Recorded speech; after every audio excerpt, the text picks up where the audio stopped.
Happy birthday to you. Happy birthday to you. Happy birthday to you.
নমস্কার।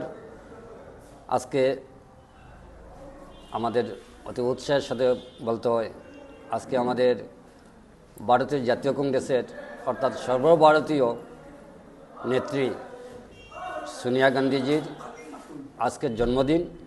আমরা জেলা কংগ্রেস ভবনে কংগ্রেসের সর্বস্তরের কার্যকর্তা সবাই মিলে আজকে আমরা এই জন্মদিন পালন করেছি। সোনিয়া গান্ধীজির জন্মদিন আমরা কেক কেটেছি, আরও বিস্তারিত অনেক বিষয় আছে। আমার সভাপতিও আছেন, আরও আমার সংগঠনের যারা জেলা স্তরের কার্যকর্তা সবই আছে। আমরা বিষয় নিয়ে কথা বলবো। তো সোনিয়া গান্ধীজি আমি বলতে হয় একদম রাষ্ট্রবাদী একজন নেত্রী, সর্বভারতীয় নেত্রী, যেটা ভারতবর্ষের সর্বস্তরের যদি কয়েকজনের নাম থাকে, সোনিয়া গান্ধীজিরও নাম আছে।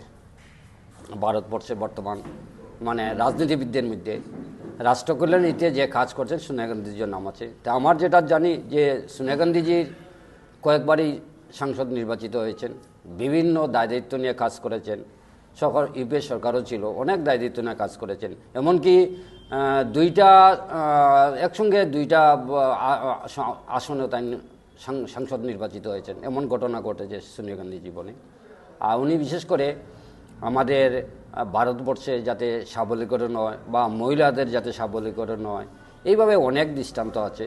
তো আমার এই যে নেত্রীর যে চিন্তাধারা আমার সমগ্র ভারতবর্ষের প্রতি, যাতে আমার রাষ্ট্রের প্রতি, মহিলাদের প্রতি, উন্নয়নের প্রতি যে চিন্তাধারা, আর সত্যি আমরা অনেক কংগ্রেস দল আমরা তাদের আদর্শে বা তাদের চিন্তাধারা আজকে আমরা আগবাড়িয়ে যাচ্ছি।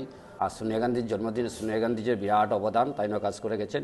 তার জন্মদিনে আমরা শুভেচ্ছা রইল, যাতে সুবৃদ্ধি তার আমরা শ্রীবৃদ্ধি কামনা করি, সুস্বাস্থ্য কামনা করি, যাতে আমার রাষ্ট্রের প্রতি যাতে আরও কাজ করতে পারেন, এটি আমরা আশা রাখছি। নমস্কার। বিশেষ করে গ্রাম স্বরাজ যোজনা, যেটা বর্তমানে মহাত্মা গান্ধী রোজগার যোজনা, 100 দিনের কাজের যে প্রস্তুতি বা যে প্রকল্প, শ্রীমতী সোনিয়া গান্ধীজির মস্তিষ্ক, উনিও চেয়েছিলেন দেশের জনগণের গরিব মানুষের যাতে 100 দিনের কাজ সুনিশ্চিত হয়। এরপরে উনি মহিলা সবলীকরণের জন্য ভারতবর্ষের প্রত্যেকটি এসএইচজি বা মহিলা হেল্প গ্রুপকে উনি আর্থিক অনুদান দিয়ে স্বনির্ভরতা করিয়ে মহিলাদেরকে অধিক শক্তিশালী করার কাজ করেছেন।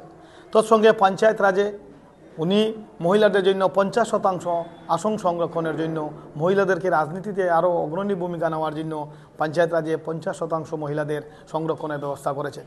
বিধানসভা লোকসভায় উনি মহিলাদের জন্য 33% রিজার্ভেশন করার জন্য লাগাতার কাজ করে যাচ্ছেন। তাই মহিলাদেরকে, কারণ দেশের ভোটারের মধ্যে 50% মহিলাদের বঞ্চিত করে ভারতবর্ষের কোনো উন্নতি হওয়া সম্ভব নয়। মহিলারা যতই এগিয়ে আসবে তত দেশ উন্নত হবে। সেই হিসাবে উনি মহিলাদেরকে যে সুযোগ সুবিধা দিয়েছেন বা যে সবলীকরণের সিদ্ধান্ত নিয়েছিলেন, এরপর বেকার যুবক যুবতীদের জন্য 100 দিনের কাজের যে সংস্থান করেছেন, এবং ভারতবর্ষের এইপি গভর্নমেন্টের সময় ওনার নেতৃত্বে ভারতবর্ষে প্রভূত উন্নতি হয়েছিল। সেই হিসাবে ওনাকে আমরা স্মরণ করছি। সেই সাথে আমরা ওনার আদর্শে আগামী দিন কংগ্রেস আবার ফিরে আসবে, আমরা আশাবাদী।